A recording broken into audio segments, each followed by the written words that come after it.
Hello everyone, welcome back to my channel. If you are a nursing student in your internship or year semester, this video is just for you.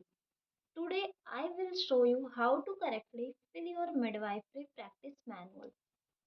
This is our practice manual to internship for BSc nursing student based on the INC guideline. In this video, we will focus on the midwifery sections including assessment and conduction of the antenatal care. In this video, we discuss about antenatal assessment and care. Firstly, we fill the identification data. Here we mention name of the patient, husband name, address, OPD or registration number, date of admission, LMP and GPALS, gravida, how much pregnancy she conceived, parity, how much she deliver, abortion, live birth and stillbirth. Contact number, religion, bed number, date of assessment, EDD, estimated date of the delivery and gestational week, 20 week, 22 weeks. Then हम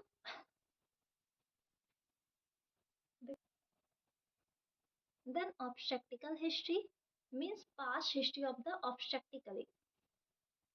Number of the pregnancy, first pregnancy, second pregnancy, year 2022-23.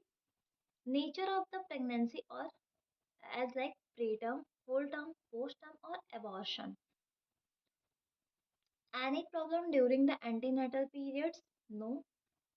Condition during the labor, mode of the delivery, puerperium, specification is if required and remark.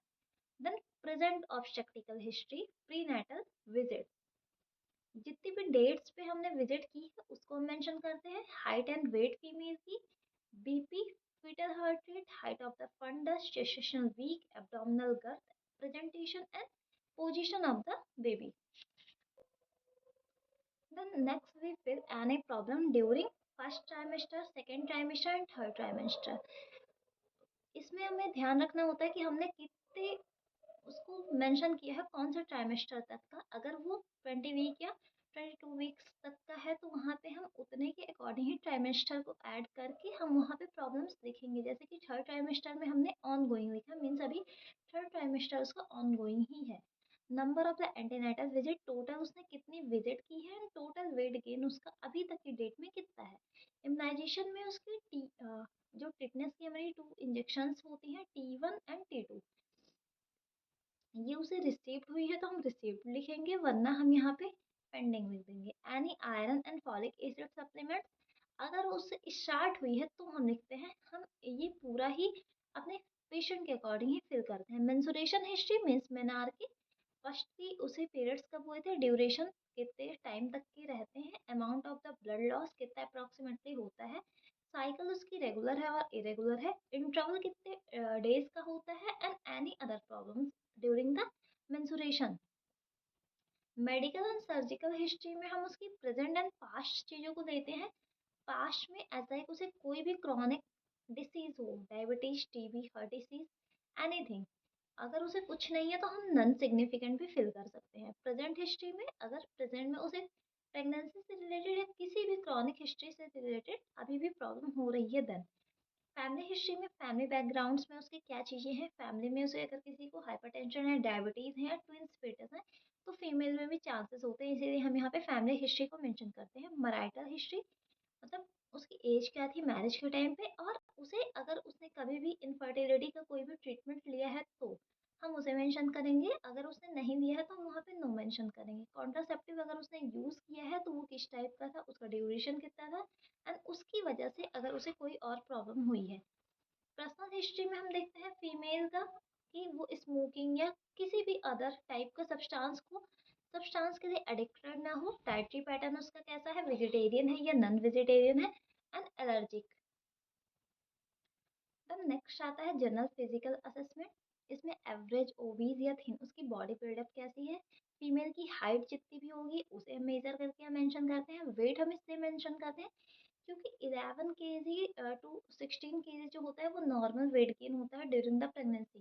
तो यहाँ पे हम female का wait भी लिखते हैं, appearance उसका कैसा है, एक्टिव है या डल है female, temperature, pulse rate, respiration and blood pressure. Then हम हेड टू टो एग्जामिनेशन में उसके हेयर्स एंड स्कार्फ को चेक करते हैं, eyes, ear, nose, mouth, throat, chest, breast size, any discharge from the breast, secondary areola and Montgomery, tubercles check करते हैं। Nipples में इनमें तीन ऑप्शन, हमारे पास चार पांच ऑप्शंस होते हैं, इन्हीं में से हमें किसी एक को फिल करना होता है। अपर एक्सट्रीमिटीज, अगर उसकी नॉर्मल मूवमेंट्स हैं, लीवर टेस्ट हम करवाते हैं, स्प्लीन, बैक एंड स्पाइन भी हम फीमेल के लिए, ताकि कोई भी उसमें डिफॉर्मिटी है तो हम अर्ली आइडेंटिफिकेशन कर पाए। लेग्स एंड फीट्स में देन आते हैं हम ऑब्स्टेट्रिकल एग्जामिनेशन पे। तो फर्स्टली हमें पता है इंस्पेक्शन करते हैं, इंस्पेक्शन में हम यूट्रस, उसके यूट्रस की साइज एंड शेप देखते हैं। तो अकॉर्डिंग टू वीक यहाँ पे हम मेंशन कर सकते हैं कि कितना शेप, कौन सा शेप है और कितनी हाइट है उसकी। लीनियर नाइगेरिया प्रेजेंट है या नहीं प्रेजेंट है। लीनियर नाइगेरिया क्या होती है, हमारी जो लाइनिंग होती है। इंसिजनल स्कार्स, अगर ऑलरेडी उसे पहले डिलीवरी हुई है सी सेक्शन से तो इंसिजनल स्कार्स प्रेजेंट होंगे। स्किन कंडीशन उसकी कैसी है, स्ट्राइक ग्रेविडरम है। फीटल मूवमेंट में हम यहाँ देखते हैं कि विजिबल है या नॉन विजिबल है। अगर विजिबल है तो हम अकॉर्डिंग टू वीक ही उसे मेंशन करेंगे कि कितने वीक तक का वो, जैसे 20 वीक तक का भी विजिबल नहीं है तो यहाँ पे नॉट विजिबल लिखा है एट 20 वीक। यहाँ पे हम FSH भी फिल करते हैं, अब्डोमिनल गर्थ। पाल्पेशन जब हम करते हैं तो वहाँ पे हमारे पास 4 ग्रिप्स होते हैं, फंडल, लेटरल, पेल्विक एंड पावली ग्रिप। तो हम यहाँ पे उसी के अकॉर्डिंग करते हैं कि हम फाइंड आउट कर पाएँ कि कौन सा प्रेजेंटेशन है और कौन सा पार्ट बच्चे का कहाँ प्रेजेंट है, ताकि नॉर्मल डिलीवरी के लिए वो ईजी हो जाए। फर्स्ट पेल्विक ग्रिप में जैसे यहाँ पे नॉट अप्लीकेबल है, सेकंड ग्रिप भी यहाँ पे नॉट अप्लीकेबल है क्योंकि ये 20 वीक जेस्टेशन की प्रेगनेंसी है। अस्कर्टेशन में हम फीटल हार्ट साउंड चेक करते हैं जो कि ऑडिबल है 20 वीक्स तक पे। लैब इन्वेस्टिगेशन करेंगे फीमेल का, जिसमें हम HP काउंट उसका चेक करते हैं, वायरल मार्कर चेक करते हैं, ब्लड ग्रुप यहाँ चेक करते हैं, मेनली हम HPSAG चेक करते हैं। Then HIV, blood sugar, urine sugar, albumin, stool, torch infection and any other complication.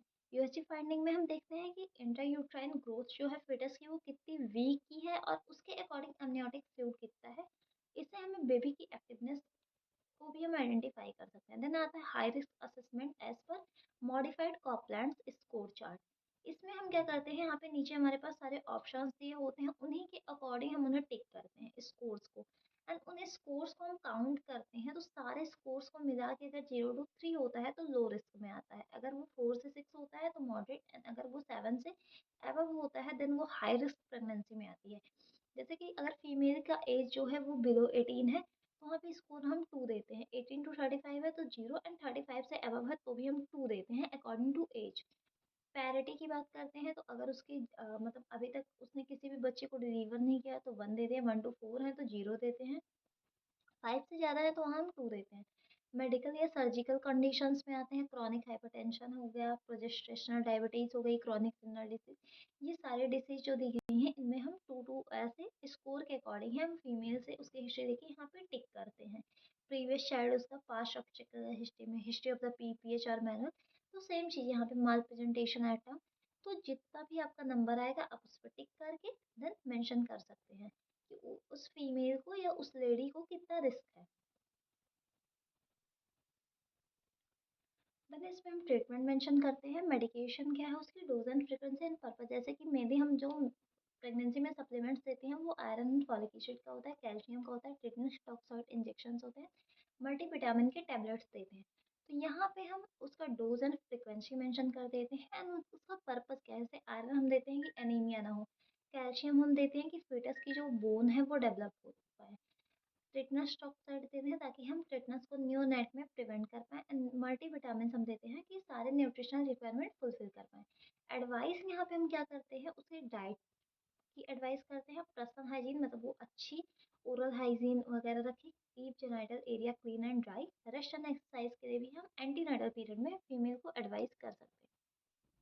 Then next जो हमें फिल करना है इंटर्नशिप बुक में अपने, वो होता है हमारा नर्सिंग केयर प्रोसेस, जिसमें nursing diagnosis, planning, implementation and evaluation दिया है। तो यहाँ पे हमें नर्सिंग डायग्नोसिस से सिर्फ एक पेज दिया है, तो यहाँ पे आप चाहें तो सिर्फ एक डायग्नोसिस भी लिख सकती हैं या एक से ज़्यादा भी आप इसको मेंशन कर सकते हैं।